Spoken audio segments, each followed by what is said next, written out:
Well, alopecia, it means hair loss, is what it means. And alopecia areata is the type of hair loss where the immune system attacks hair follicles, causing the hair to fall out, sometimes in patches, and sometimes all over. Yeah, Abby Zoellner is here to share her story about it from Bravadas. Welcome back, Tracy Hobbs. Great to have both of you here this morning. Good morning, Abby. It's nice to meet you. Good to see you. Glad you're here to share your story this morning.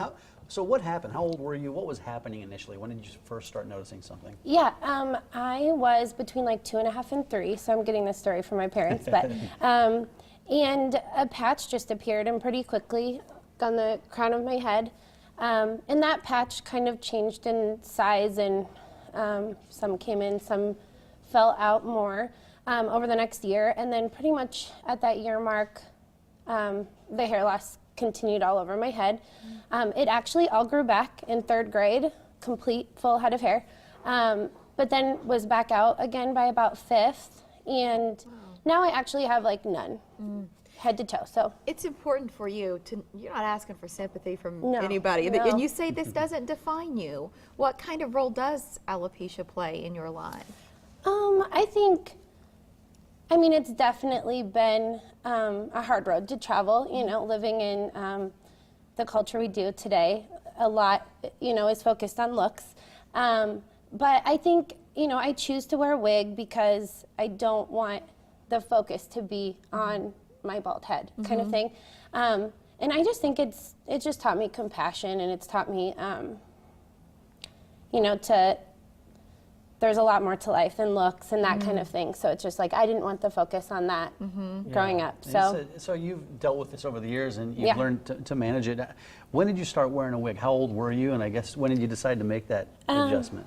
Gosh, as in grade school, I think I sometimes wore them, sometimes didn't. My little close-knit family in grade school in my neighborhood, like everyone knew me with or without. It was kind of a non-issue.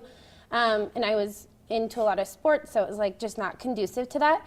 So I just didn't wear it. But pretty much middle school, which were a couple tough years, that's when I pretty much started wearing it full time, just to not have that attention.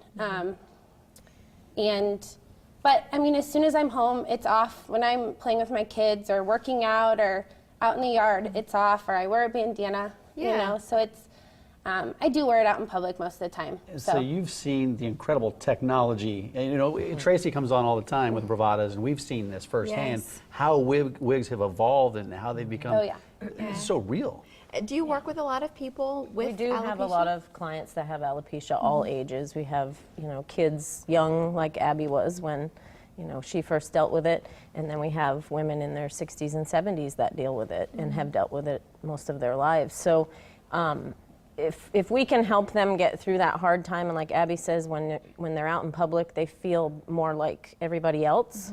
They don't get the attention, you know, they don't want attention, they just want to be like everybody else. Are men affected equally as women? Is it? I don't know if I know the statistic, but it definitely affects men and women, old and young. Okay, there's a networking event that's coming up. There's also a group that you're part of. Why is support so important for you and other folks diagnosed with alopecia? Yeah, unfortunately, there's just not a whole lot out there that a doctor can tell you or help you with the condition. I think there's a lot of hope, though, like research is coming a long way. So really, the support group is kind of all there is to offer somebody that's dealing with it. So I've been a leader with 2 other women here in Nebraska for 6 to 7 years. And people really like that community feel. So it's, you know, we're getting calls from panicked parents dealing with it with their new kid, you know, kids just dealing with it. And connecting a set of panicked parents that are just dealing with it to, say, my parents who have been dealing with it for 27 years does a lot for those new people. So that's kind of our main goal. That's what we feel like the need is in Nebraska. So we do get reached out to a lot, and it's a great group. So and Tracy, I want you to expand a little bit more on this networking event. This is it this month or next month? It's this month, October 21st, and it's from 6 to 8 at Bravadas. The National Alopecia, NAN group, Nebraska Alopecia Network, is going to be there. They contacted us, or Abby contacted us and said, can we have our meeting at your store? And we were like, yes, that would be awesome. because we have clients that need this group.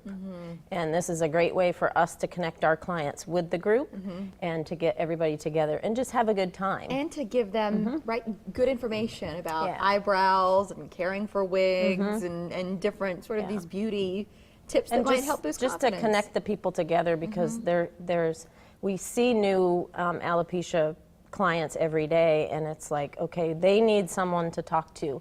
We can help them with their wig, but we can't help them get through that really hard time. Yeah, and since because you're having this we haven't been through it. networking event at the store there, they can shop for different products. When you think of technology, you don't think of wigs, but that's Right. exactly what it is. There's Yeah. new technology on the market. They're looking really, really nice nowadays. The 21st, if you or someone you love has alopecia, please consider joining Tracy and Abby at Bravadas, RSVP. And if you're interested, it's 79th on the north side of Dodge. Maybe you haven't been to Bravadas before. Easy to get there, right off Dodge. And online, it's bravadas.com. Tracy, good to see you again. Thank you. Abby, good to see you. Nice Tracy? to meet you. Yeah. Thank you. See both of you.